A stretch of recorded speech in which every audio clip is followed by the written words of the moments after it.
Thank you very much, Joyce, and thank you to the organizers who put this together.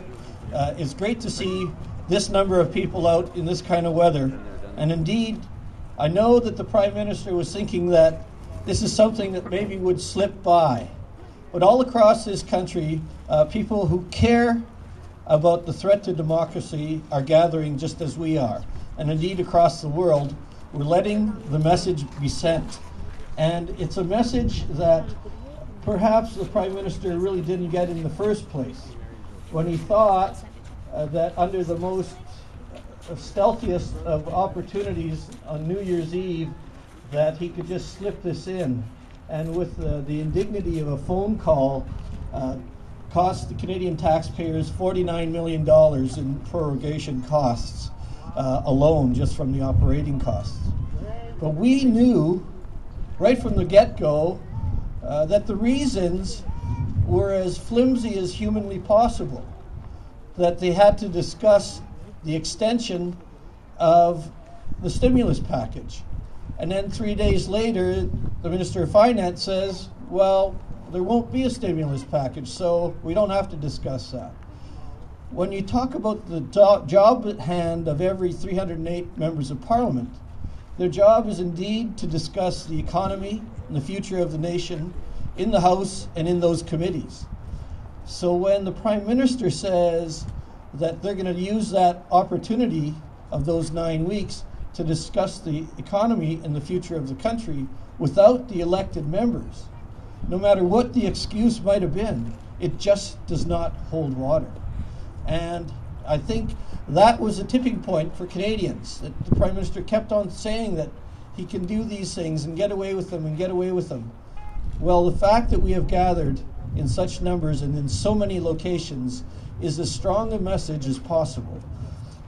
Indeed, in 66 countries in the world, right now, for the things that we take for granted in most cases, the right to vote, the right to walk down the street in peace, the right to educate our children, the right to have good health care, people are at war. People are dying for those very things, the right to vote, the right to live in peace. And the fact that we have come together in these kinds of numbers to let the Prime Minister know that to us, democracy does count. It is, in fact, what we have grown up with of which 2/3 of the planet aspires to have the kind of country that we do. So when we think of how blessed we are, and the fact that one individual could actually say, these things don't count, that is actually scary. And the fact that people here understand this, that this is not a simple prorogation. This is an abject taking advantage of the democratic process and abusing it. And in the strongest possible terms, this rally here is indeed part of the rallying point for all Canadians to help them understand just how severe a gesture this has been.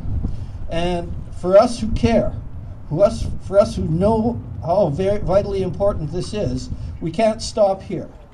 We have to take every opportunity to write letters, do the petitions, continue the rallies and the protests, and really take this opportunity to get more people involved and to help them understand that this is a threat to democracy. I'm not being overly exaggerating to say this.